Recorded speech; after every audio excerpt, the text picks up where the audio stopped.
이런 거 뛰쳐내요. 나라하더라.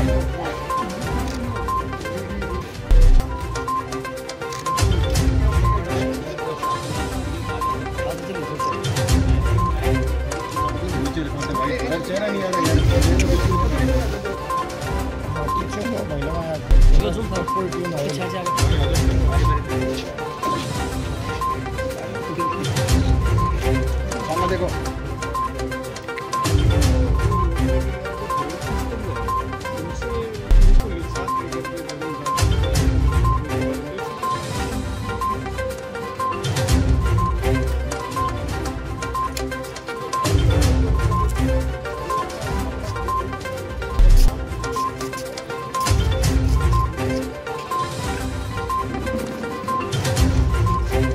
हमारे पुलिस मुख्यालय के द्वारा 1 महीने के लिए ऑपरेशन साइबर शील्ड चलाया जा रहा है, जिसमें जो साइबर में फ्रॉड करने वाले लोग हैं, जो साइबर अपराधी हैं, उनके खिलाफ अधिक से अधिक कार्रवाई करने के लिए एवं जो आम नागरिक हैं उनको साइबर फ्रॉड के बारे में जागरूकता पैदा करने के लिए हमारी पुलिस जो है लगातार कार्रवाई कर रही है।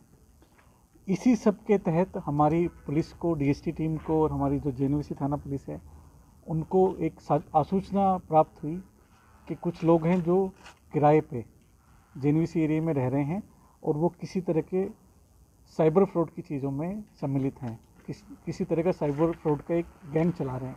इस तरह की सूचना प्राप्त हुई, हमारी टीम के द्वारा रेड की गई और रेड में हमें 6 लोग वहाँ पे मिले। जो वो 6 लोग हैं वो बीकानेर की अलग अलग जगह के रहने वाले हैं, जिसमें एक का नाम समर्थ सोनी है, दूसरा धर्मनारायण सिंह है, तीसरा रोहित सिंह है, एक शिवनारायण सिंह है, एक विकास बिश्नोई है और एक गुरुदेव बिश्नोई है।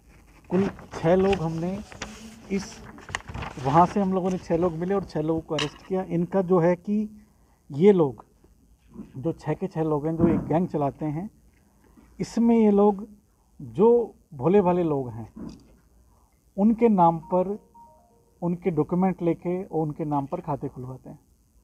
खाते खुलवाने के बाद ये इन खातों को साइबर फ्रॉड में इस्तेमाल करते हैं।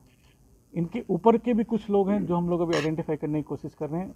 ये खाते खुलवा के उन लोगों को सप्लाई कर देते हैं और जो साइबर फ्रॉड का जो पैसा है वो इन खातों में आता है और फिर एटीएम से, चेक से, विभिन्न माध्यमों से इस पैसे को ये लोग निकाल लेते हैं। इसमें हम लोगों को कई पासबुक मिली हैं, चेकबुक मिली हैं, 23 एटीएम कार्ड भी मिले हैं और हमें कुछ सील भी मिली हैं, मोहरें जो होती हैं सील, वो भी मिली हैं। इसमें ये आ रहा है कि इन सील का उपयोग, ये विभिन्न अलग अलग फर्मों के नाम से सील बनी हुई हैं और इस सील का उपयोग करके वो फर्म की तरफ से करंट अकाउंट खुलवाते थे। तो जिन फर्म के नाम से करंट अकाउंट खुले उनको भी हमने वेरीफाई करने की कोशिश की, ऐसी कोई फर्म जो है एग्जिस्ट नहीं करती हैं।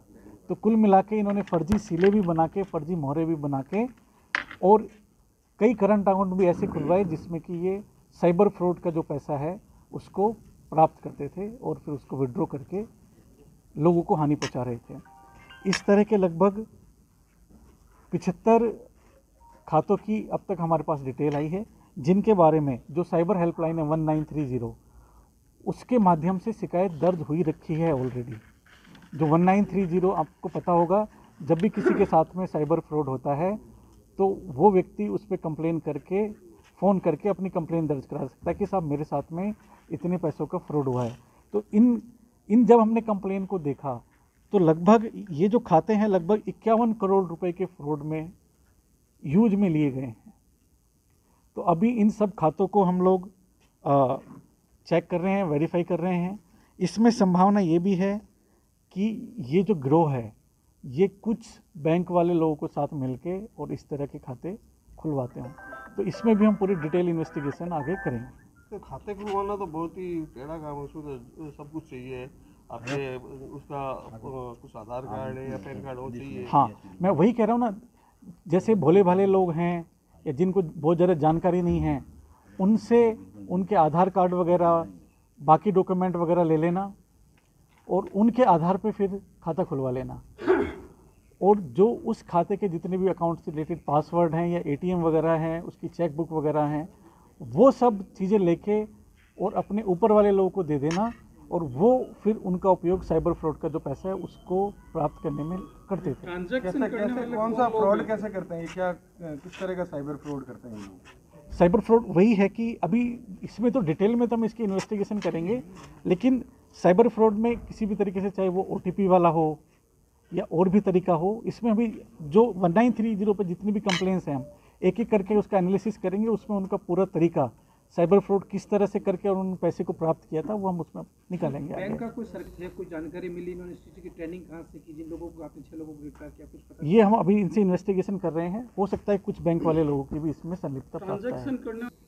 देखिए, इसमें जो 6 लोग हैं ये तो यहीं के रहने वाले हैं, और इनके ऊपर 2 लोग और लोगों का हमारे पास नाम आ रहे हैं, जो एक व्यक्ति तो यहाँ का है और एक और राजस्थान का है, जिनको ये सप्लाई कर देते थे, ये पासबुक, ATM वगैरह या चेक बुक वगैरह सप्लाई करते थे। ये इनकी ऊपर की लेयर है, तो उनको भी हम पकड़ के उनके खिलाफ भी, उनको जब उनसे डिटेल में इंटरोगेशन की जाएगी तो और भी जानकारी उनसे प्राप्त होगी। पैसा गया कहाँ सर, ये पता चलता है? ये विड्रॉ हो गया पैसा, अधिकतम पैसा इसमें से विड्रॉ हो चुका है। कहाँ से हुआ, मतलब ये सब, हाँ, अलग अलग जगह विड्रॉ हुआ है ये पैसा, अलग अलग जगह।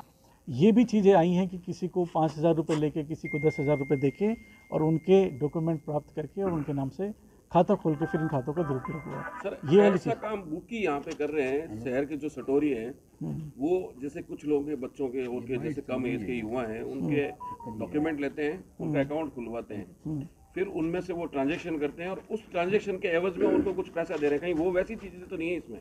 देखिए, अभी सट्टे से रिलेटेड तो ऐसी कोई चीज़ अभी हमारे पास नहीं आई है, लेकिन इस पर भी हम इन्वेस्टिगेशन करेंगे। क्योंकि बुकी भी ऐसा कर रहे हैं। अगर ऐसा भी तो वो भी इन्वेस्टिगेशन इन्वेस्टिगेशन के पैसे को एक नंबर में करने के लिए भी इस तरह के जो अकाउंट्स यूज किए जाते हैं। देखिए, वो सब अभी इन्वेस्टिगेशन कर रहे हैं। मैं वही कह रहा हूँ कि 1930 पे जितनी भी कंप्लेंट्स हैं इन खातों से संबंधित, अभी हम उनका एनालिसिस करेंगे। हाँ, अभी आपने जो राशि 51 करोड़ बताई है, क्या ये इसको बढ़ भी सकती है ये राशि, या कैलकुलेट हो गई है एग्जैक्ट? देखिए, जो 1930 पे जो कंप्लेंट्स हैं कि हमारे साथ इतने रुपए का ये फ्रॉड हुआ है, इतना हमारा पैसा विड्रॉ हो गया है, फ्रॉड के थ्रू चला गया है, ये सब अमाउंट जो अभी 51 करोड़ रुपए बैठता है।